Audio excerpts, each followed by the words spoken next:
Welcome to my channel চাকরির সন্ধানের তরফ থেকে সকলকে স্বাগত জানাই। সকল বেকার চাকরি প্রার্থীদের জন্য আবার একটি বিরাট বড় চাকরির আপডেট নিয়ে আমি চলে এলাম চাকরির সন্ধানে।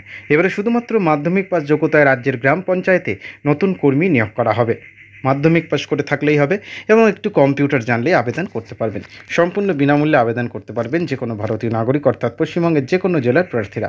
এই ভিডিওটিতে ডিটেলসে সব কিছু বলে দেবো, কেউ কিন্তু স্কিপ করবেন না। চলুন ডিটেলসে দেখে নেওয়া যাক।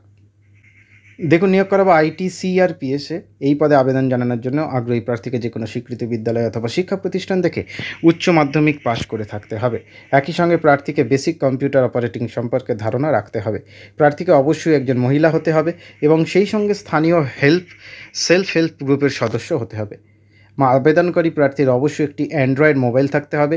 সংশ্লিষ্ট এলাকার আশা অথবা অঙ্গনওয়াড়ি কর্মী পদে কর্মরত প্রার্থীরা আবেদন করতে পারবেন। বয়সসীমা 1 জানুয়ারি 2024 তারিখ অনুযায়ী 21 থেকে 35 বছরের মধ্যে হতে হবে। আবেদন করতে হবে অফলাইনের মাধ্যমে। ডিসক্রিপশন বক্সে সেই লিঙ্ক থাকবে, সেখান থেকে আবেদনপত্রটি পেয়ে যাবেন। আবেদনপত্রটি ডাউনলোড করে প্রিন্ট আউট করে নেওয়ার পর ফাঁকা জায়গায় সঠিক তথ্য পূরণ করতে হবে। সমস্ত তথ্য সঠিকভাবে পূরণ হয়ে যাওয়ার পর জরুরি নথিপত্রগুলি পূরণ করা আবেদনপত্রের সঙ্গে যুক্ত করতে হবে। এরপর সম্পূর্ণ আবেদনপত্রটি নির্দিষ্ট ঠিকানায় জমা করতে হবে। আবেদনপত্র জমা করার ঠিকানা আনন্দধারা বিভাগ, ইংলিশ বাজার, ডেভেলপমেন্ট ব্লক, ইংলিশ বাজার, মালদা। আবেদনের শেষ তারিখ 28 আগস্ট 2024 বিকেল 3টা পর্যন্ত। ডিসক্রিপশন বক্সে লিঙ্ক থাকবে, আবেদন করতে পারবেন। নেক্সট আপডেট নিয়ে খুব শীঘ্রই হাজির হব। সকলে ভালো থাকবেন, সুস্থ থাকবেন। জয় হিন্দ, বন্দে মাতরম, জয় জওয়ান, ভারত মাতা কি জয়।